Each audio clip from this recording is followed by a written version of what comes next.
Hello, everybody, and welcome to Esthetician Unlocked, where we talk about all things beauty. Today, I have a really special guest, Stacy Wells from Detroit, from Michigan. She is a beauty entrepreneur, a beauty school owner with a long history in the beauty industry. I'm so excited to have you on, Stacy.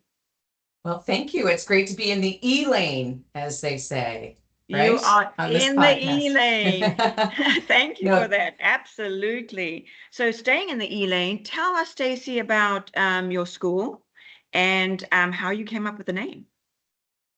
so L'Esprit Academy outside of Detroit, Michigan. We have two campuses, one in Canton, one in Southfield.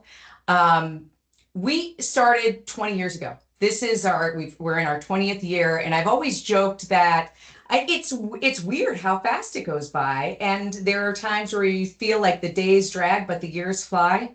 Much like raising children, and in the best of ways, you go through highs and lows, and you go through challenging points and awkward phases, and then all of a sudden you kind of just grow and bloom into something else. And the journey started 20 years ago, but it really started a long time before that. I jokingly say I measure L'Esprit Academy's growth by my son. He was an infant in a little carrier basket when we started, and I was actually just visiting him yesterday at Michigan State. He's a junior, and he's Oh, this big, handsome, tough, broad-shouldered man who knows exactly how he wants his haircut. And so, unfortunately, he's been around this environment that is. I think gave him a big opinion about how things should be done, which I love. But it really is in looking at him and his growth and development, and my daughter's too. She's 24. You realize the impact not just in a family and a family business, but certainly in the lives of all of the students that and the staff that we've had along the way. I mean, we've had students graduate probably about 19 years ago now, and they've had children. They've got teenage children driving now. They've had started their own salons. And to me, that is really encompassing the vision of why we started. To tell you the story of the name of L'Esprit, it's interesting. My mom and dad started back years ago, right? So they met in the 60s. My father was in the Air Force. My mom was graduating from beauty school. He was stationed at Portsmouth, New Hampshire, and they met, fell in love, and it was magic after that. And he was just the biggest proponent of the beauty industry. My mom was the youngest of 12 Polish immigrant children, and wow. her father said, "You all need a trade. Pick a trade. You can always go to college, but pick a trade because you can always have it." And that's what she did. And he was 100% right. So she moved around a bit with my father in the early days. And being in Air Force and moving Right. around is flexibility is really important. But she had that license. And so it was portable and it could go with her. And when she started the family, she was a stay-at-home mom, but yet had that license so she could work a little bit on the side and earn that extra income. And they started building a nest egg and started investing and sending it back home. So their little bit of money, if they thought, could help them down the road. And it sure did. And it was that license, right, that started it all, that portability and the flexibility. So that when after I was born, my mom decided she was going to go back to work and work evenings, just again Mm-hmm. for that extra income and that creative Great. bug, right? And that's what she did. And she had to learn how to use a blow dryer. I mean, all of a sudden you went from the 60s where everything was roller sets to your blow drying hair, and she had to learn how to cut differently and all of that. So again, challenge and growth and awkward phases, she experienced them. And then she grew tremendously, so much so she said to my dad, again, who was the biggest proponent, "Hey, I think we should own a salon. And in fact, the salon I'm working at is selling. I think we should buy it." And he said, "Great, Oh, I'm on wow. board," right? So my mom went to the owner, and the best gift this owner could have ever given her was the answer she gave. And she looked right at my mother and said, "You can't afford this." And my mom said, Okay. She came home that night. She put her stuff down and she said, we're opening our own. I don't need her and I don't have to listen to the no. And I really Yeah. both my parents will give them a lot of credit for being entrepreneurs, never having owned their own salon. And so in 1979, my mom opened her first salon, 500 square feet. That's where I had my first job at 8 years old, folding towels. And it became a family business in southern New Hampshire, just north of Boston. And she grew it into a big empire, so much so that my dad left his job. He was working for an oil company, left his job. He did all of the property development because they would buy the properties and so forth, and had a whole other job with that. And they grew it and had an incredible business and developed people. My mom was appointed by 2 governors to sit on the board of cosmetology. She was the chair there. So she helped influence so much during a very awkward time when the nail business had started. And remember, there was the methacrylate that was causing Yes. cancer. She was one of the first people to ban it in the state. And she started in the 90s being on the lookout for human trafficking. So she was somebody on the forefront, unafraid to hear a no. In fact, we always do kind of look for that no, go for the no, because then you maybe you're pushing the status quo. So they've always had this I don't know that it's lack of fear, but it's kind of boldness and I think courage, and also a vibrancy about the beauty business combined with entrepreneurship. And they were big proponents of that and helping their staff grow and develop. And some of them even went off and opened their own salons, but very encouraging of that because it's all about growth. That's I always think the beauty of this business is the flexibility. So they went on to do those things and it very successfully. And then they decided one day, they're like, it's time to retire. It's time. And I had a baby. I had moved out here after a time in Russia, but moved out here to the Detroit area. And they were thinking, well, we'll retire, we'll go visit our new granddaughter and so forth. And 9/11 happened.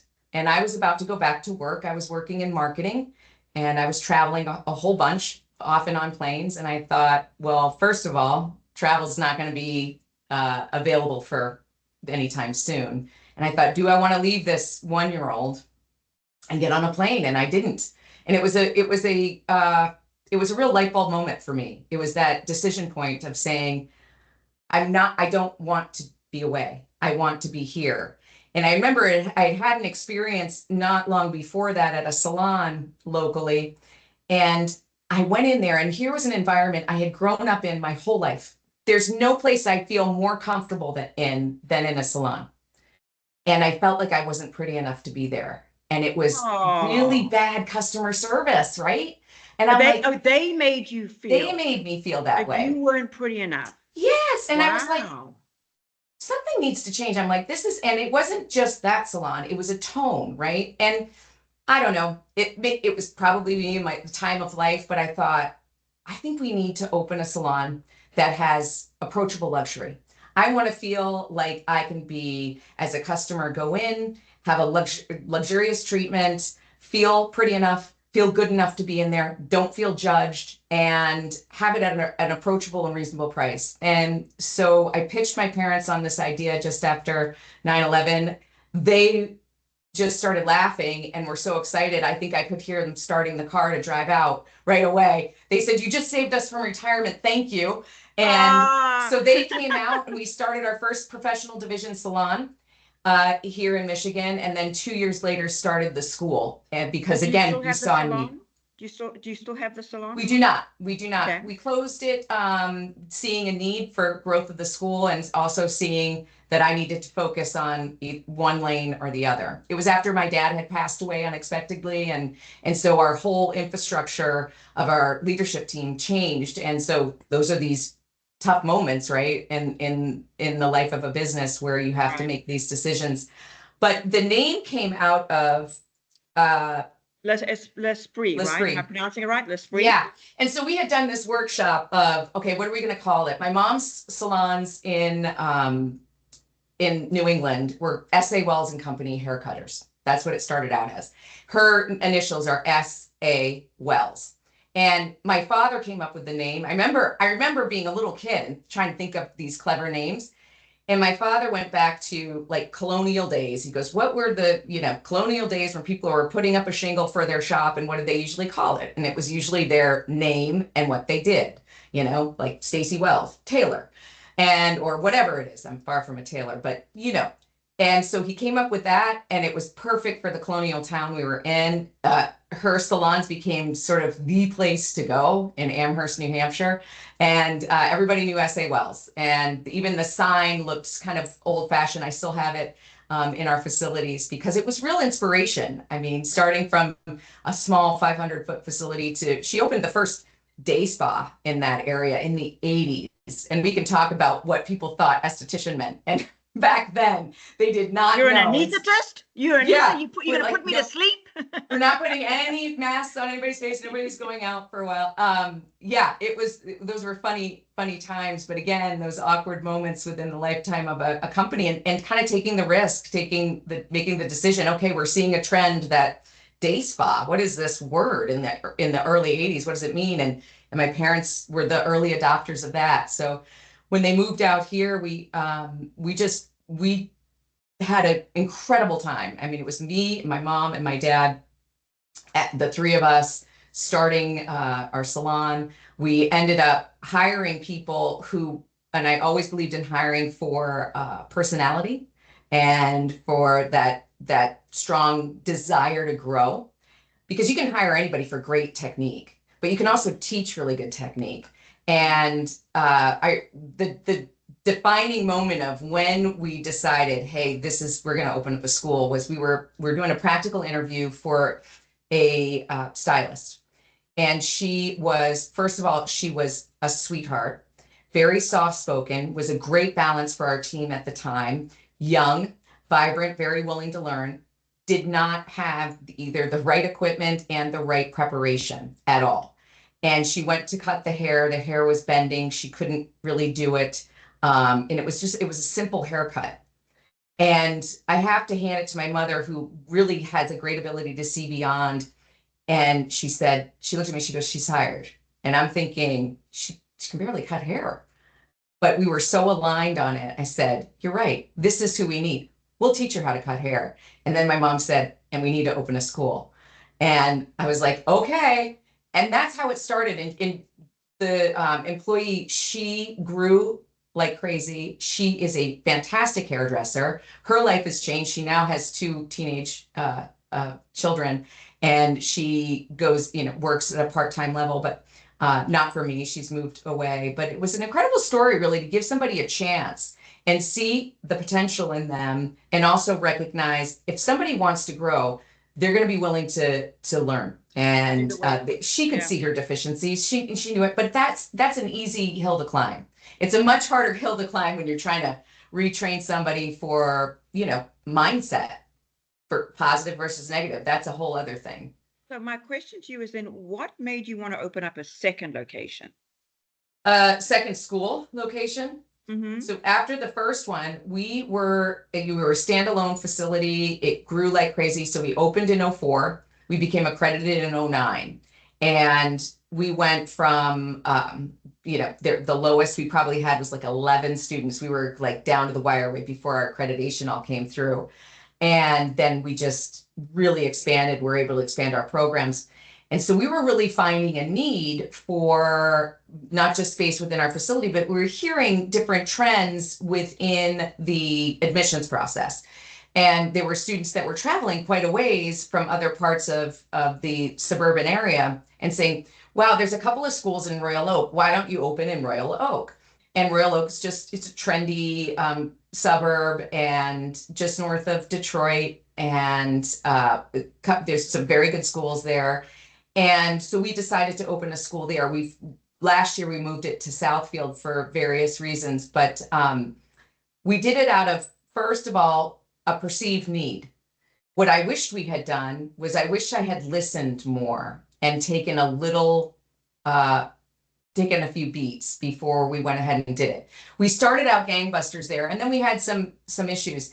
I think one of the big issues in life when you're growing and you're growing exponentially is oftentimes ego gets in the way. And I know we were just at a conference, Elaine, and one of our speakers was talking about ego, and it resonated so much with me. And it's been something I've reflected on for lots of years as to why do we want to grow, and are we growing for the right reasons? Sometimes we have to really filter out what we're listening to, the dialogue in our head, and asking some hard questions. And because sometimes the answer is ego is the reason you want to grow. And you realize, ooh, am I that person? Am I ego driven to think that everything I touch is going to turn to gold and people are just going to be magically wowed by everything I have to offer? And no, I never thought that literally, but I think you can maybe get hypnotized by some success and think, well, now I'm going to just do it here, here, and here. Let's face it, it is not easy. Look at Starbucks, right? There's a bunch of Starbucks, but you can go from one to another and they can be vastly different. And So what I always say is it's to hard. people, when people ask me entrepreneurship or business questions, I say, just because you can doesn't mean you should, I love that. That is right? very true. Just because you can, you can do many things, multiple Absolutely. things in the industry, aligned to the industry or totally not, right? But should you? And that's every time like an opportunity comes to me is I ask myself, just because I can, does that mean I should? Is this going to stretch me? Is this going to take me away from my core vision?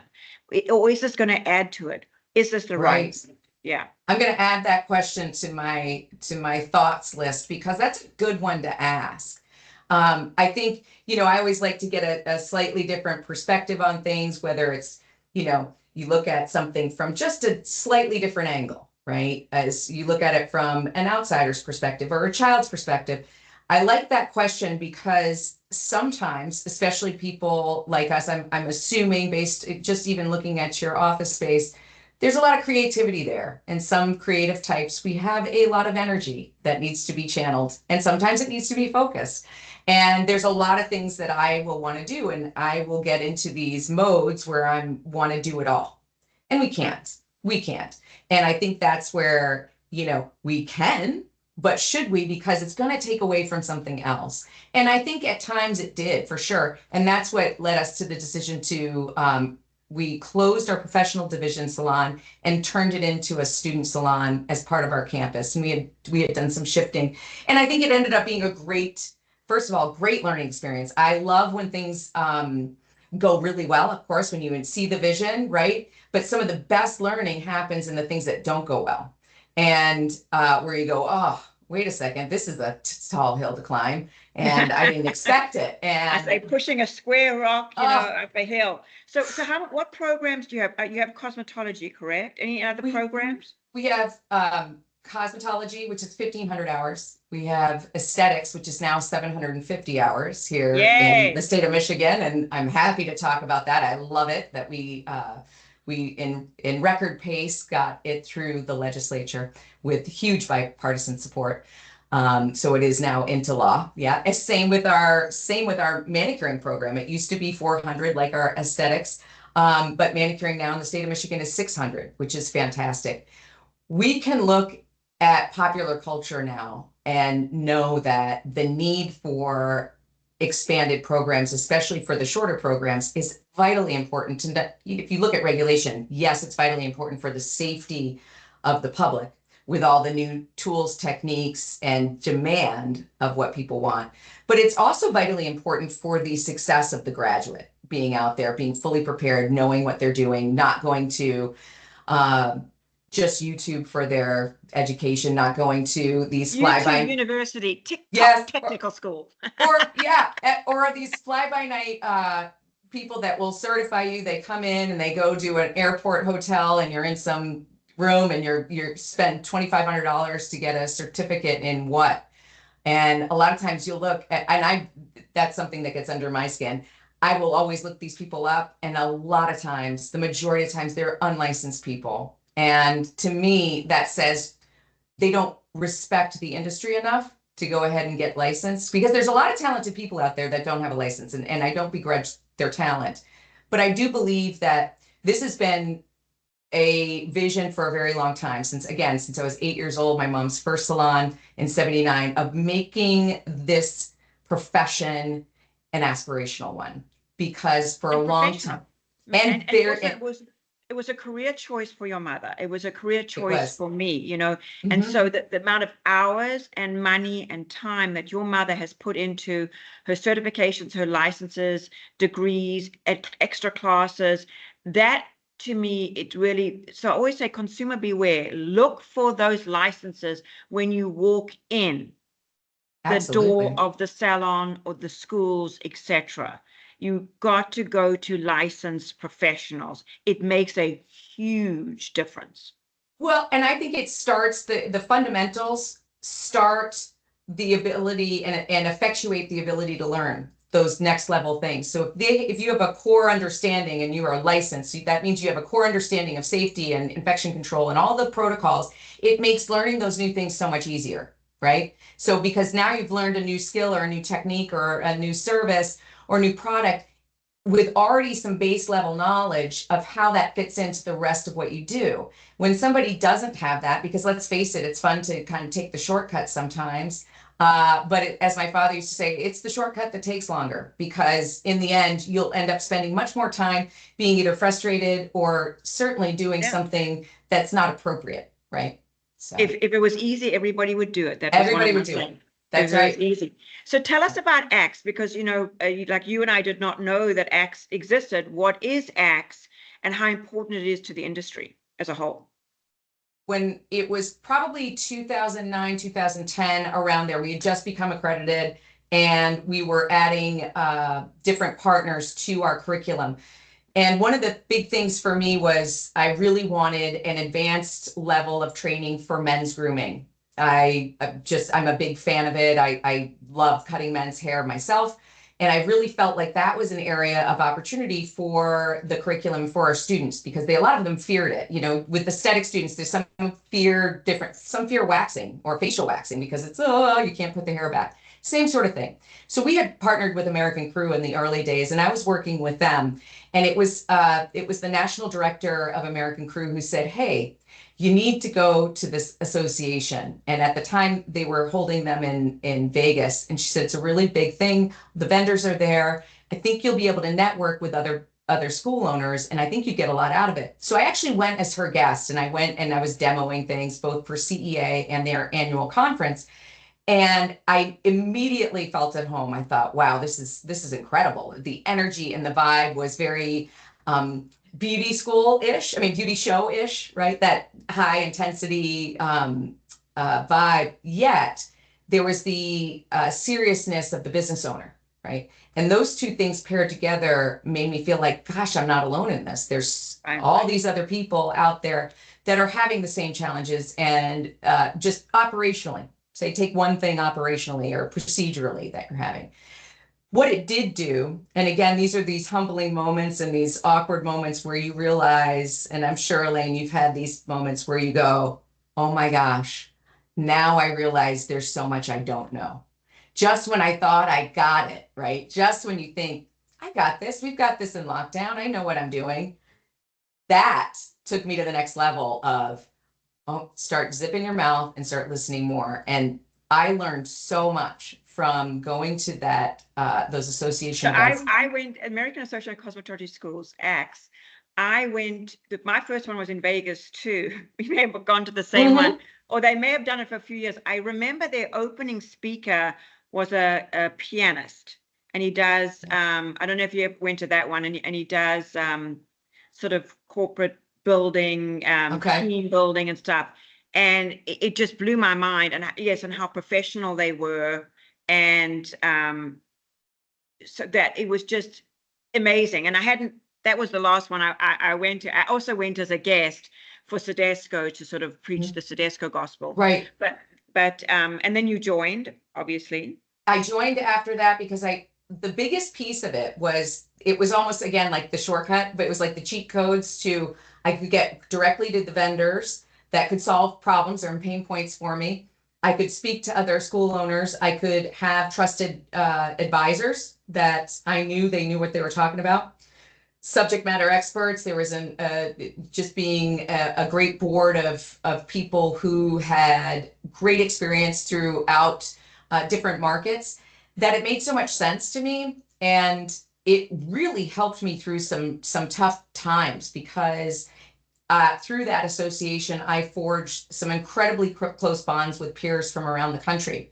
So much so that it was a really, I felt very honored moment when there was 3 other schools led by 3 men who I adore and cherish, almost as like little brothers. Sadly, I'm older than they are, but I like to think of them, much older, but I like to think of them as people that have fresh eyes on things.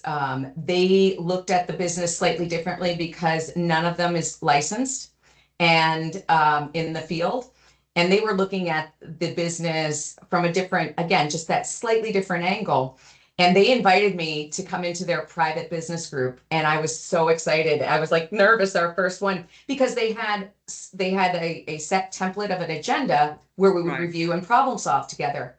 That was the most valuable thing to me.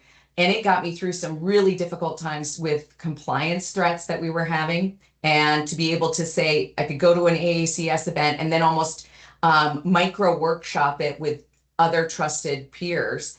That to me was, I wouldn't take anything for that relationship. And that's really where AACS is now, is taking it into the next level of where we want to have the ability to leverage these incredible in-person events and leverage them on the virtual side through our membership website, through a portal of forums where we can have subject matter expert discussions and really answer questions, but have an ongoing dialogue in a safe space for our school owners, that not under threat of competition or proprietary infiltration. Sometimes people believe they got to hold everything so close for job security. And the reality is you start dialogue, and if you can be vulnerable and honest, you will learn so much more.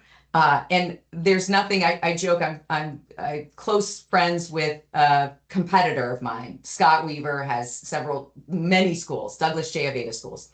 There's nothing he's going to tell me that I don't know he's already really doing in his schools, and vice versa. So when we get together, whether it's me and him or his president of compliance, we are best practice sharing and then working on how do we get to the end goal together for the betterment of the beauty industry, right? For all of our graduates, because let's face it, our graduates are a community unto themselves. So we need to be laying that foundation all the time for success for them in the field.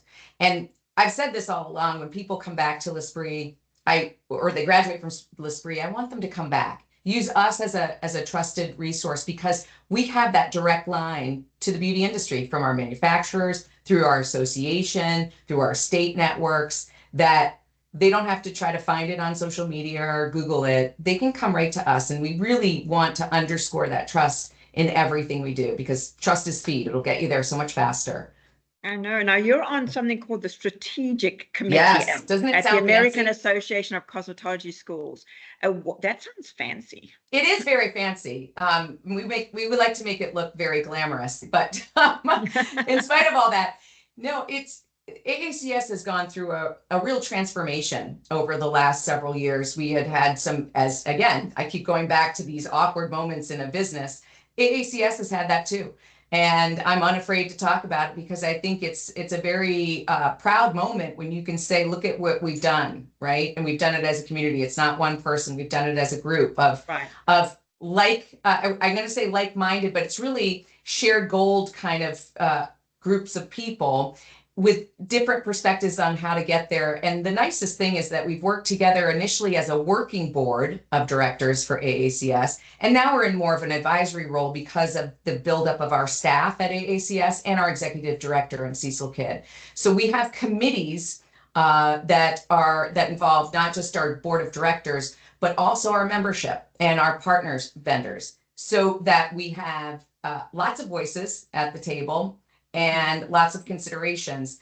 I believe I could sit on the strategy committee and think I've got the best ideas, and they're amazing and they're so You good. do, Stacy. I You do. do I have know the I best do. And ideas. somebody's finally going to believe one of them. But it's so funny. You ever get so excited and you're like, oh, this is going to really kill. They're going to love it. They're going to love it. And then they go, yeah, no, I don't think that's going to work. And you're like, what? How is it not going to work? Happens all the time. But then you go, oh, wait a second. Now I see it. I see it. And that's why committees are great, because you get those different perspectives. So strategy has been encompassing quite a bit over the past many years: marketing, growth of membership, also events. And so we have subcommittees now, where we have an event subcommittee, which is head up by Karina Santoro from Milady. She does a fantastic job, works really heavily with membership, getting their feedback on what is it that you'd like to see in our events, and working with the vendors on what is it that you want to get out of our events, because we're not just going because none of us has any place else to be. We're going because we really want to see value. And so when I joined the board, that was my goal, was proving membership value and partnership value over and over again. And I think we do it through several ways, and that's part of the strategy. And whether it applies to your business or it applies to an association, you do it through showing them, you do it through people feeling it, and then you have to tell them that that's what it is. Because all the communication in the world doesn't really matter if they haven't seen it, they haven't experienced it. But if you just have the seen and experienced and you're not recapping it, people forget. I mean, it feels like we were in Houston 4 years ago, and it was a week and a half ago. And so that's, things can happen quickly because life happens.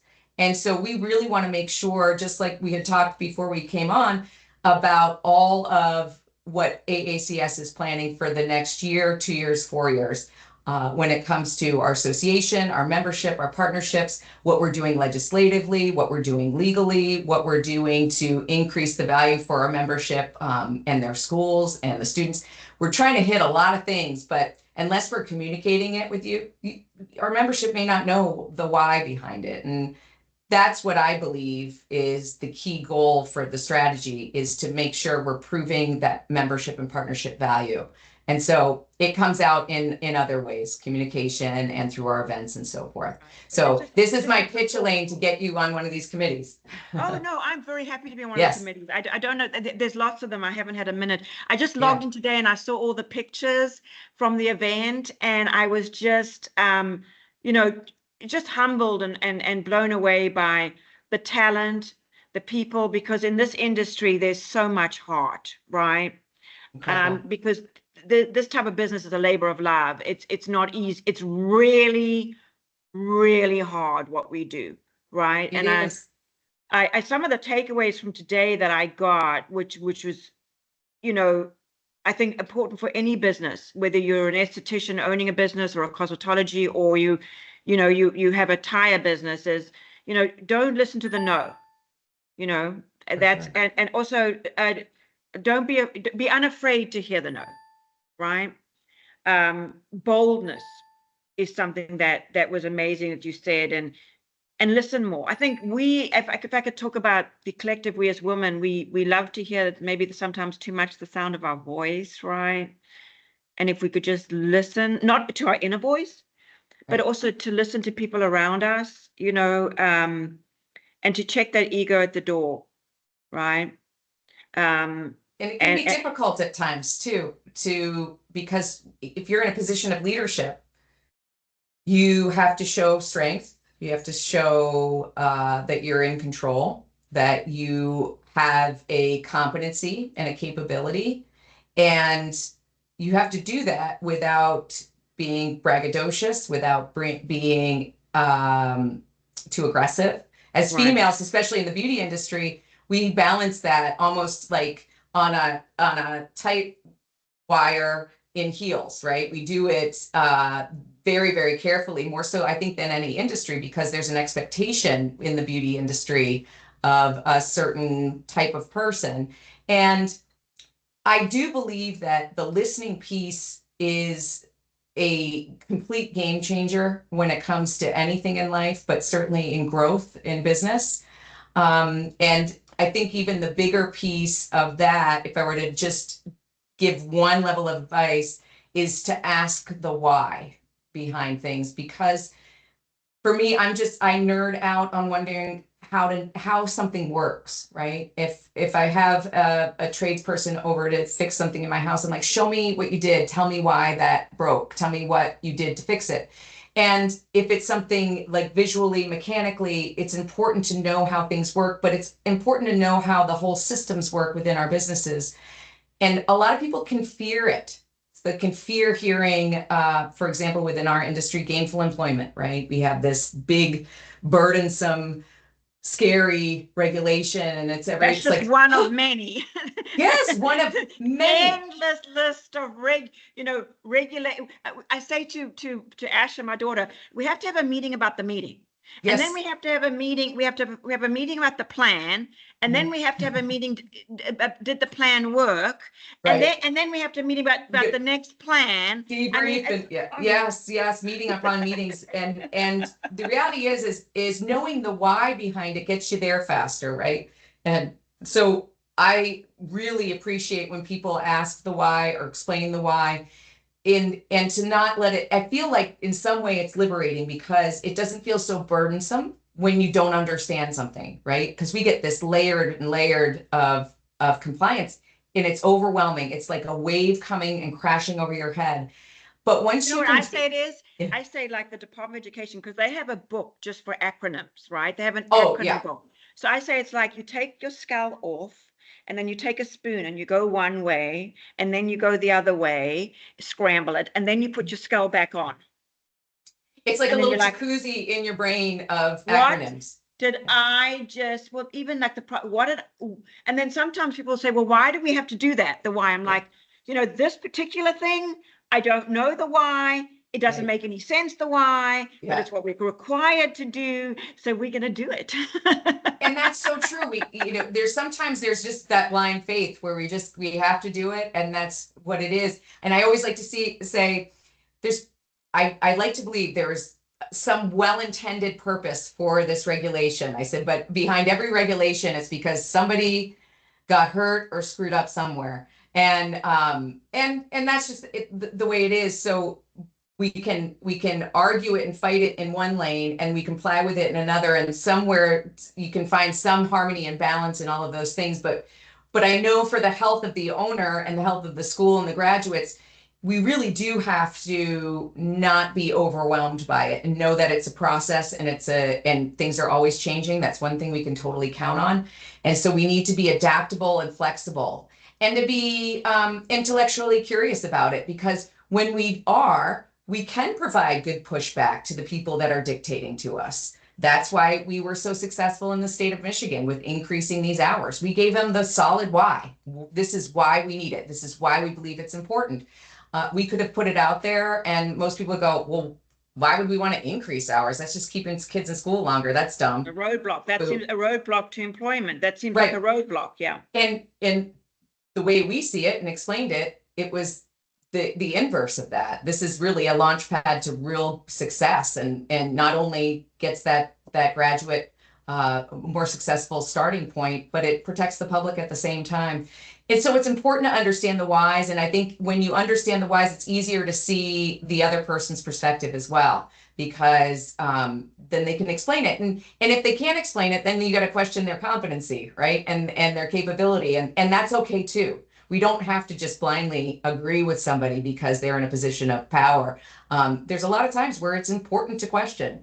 And that's where sometimes I get a little bit too bold, and I'm willing to really push back. But I think it's served me pretty well over the years. And I think it's served our students in over the years. And that's the goal. It's not about me. I just get fired up where I'm like, well, I want an explanation. I really do. I think everybody deserves it, because the position, and it's hard when you have to explain to a student the why behind something and you haven't been told the real why, and they're supposed to just believe it. And that's not really fair. It should be fair, it should be transparent, and it should be succinct. And we should be able to at least communicate based on that. So yes, we can. I've always said that beauty is such a fun industry. it's fun, it's creative, it's glamorous, it's ever changing. It's social media has just been a great friend to us in so many ways of making it aspirational and something of a real profession. Like, oh, I can be a makeup artist and make a living. All these things are wonderful, but unfortunately, when it comes to the school aspect of it, we can suck the fun right out of it. and, and I say, you want to suck the fun out of beauty, get some beauty school owners in the room, because we're like, well, we can't do it because we got this, and this regulation.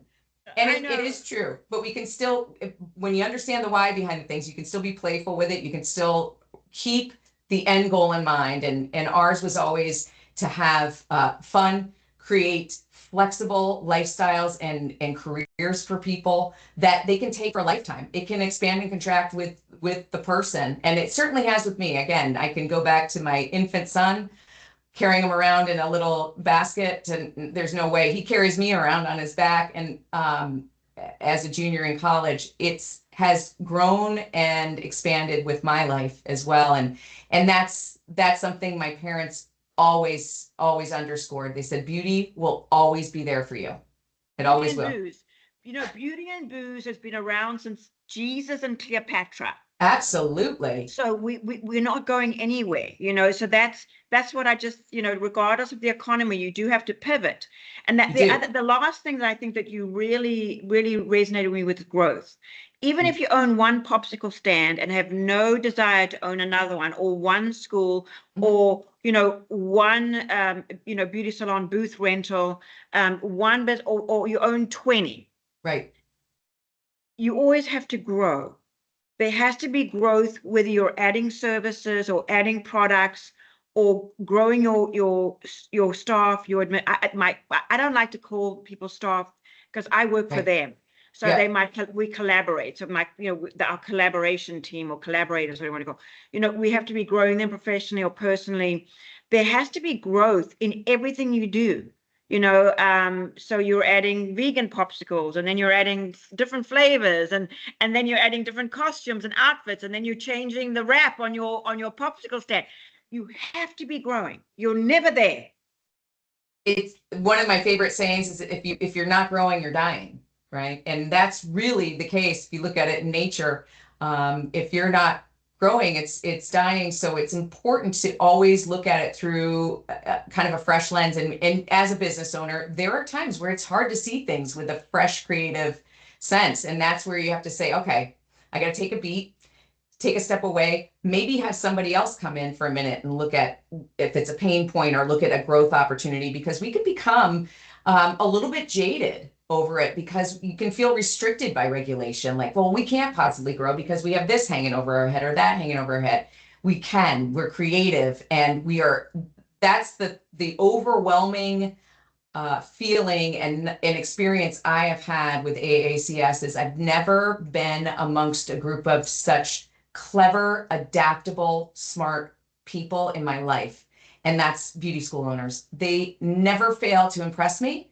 And I don't care if it's one school or 100 schools that they own, incredibly adaptable and flexible and creative thinkers. And it's important to surround yourself with people like that, because it can, even if you don't get the answers from them, you get inspired either by their boldness or their versatility, or just maybe how they do something can be a little different. But I do believe that that's a gift that beauty has given us, is it is always changing, and you can grow right with it and maybe start new things on your own. And that's what I see every day in the school with the students and the educations team, is that they're always thinking of new ways to inspire and grow. Right. So it's impressive. So how do we find you? So what is your website for your school?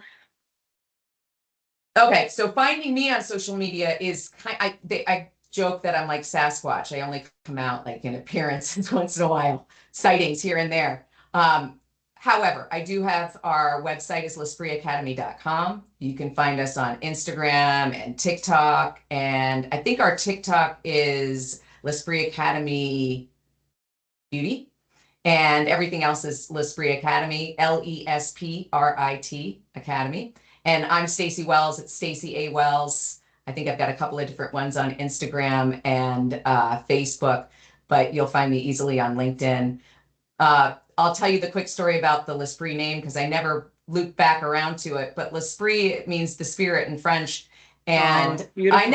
I never spoke French or anything. I mean, I speak other languages, but not French, and so I'm sure I've always just butchered this beautiful word. But how it came about was on 9/11, my ex-husband was at an offsite event for Ford Motor Company.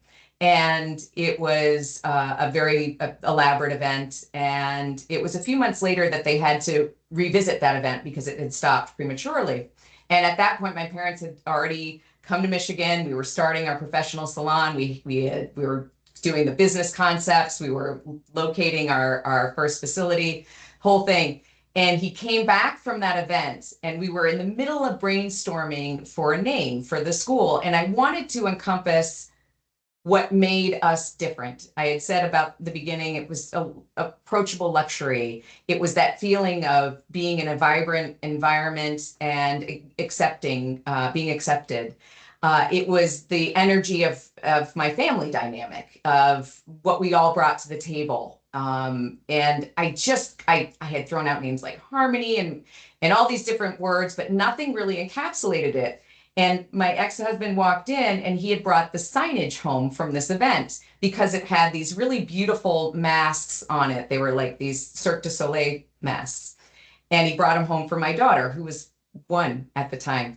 And he walks in and he says, "Hey, I thought these would be cute for Chloe, my daughter." And I look over and it said Cirque de l'Esprit on it. And I said, "That's it. That's the name. It's L'Esprit." It just resonated with us. And we all said, yeah, that was it. It was that moment of something coming full circle for us, and making a decision to change your course in life was such a huge part of it that word just jumped out. Beautiful. And it's been difficult ever since with the spelling.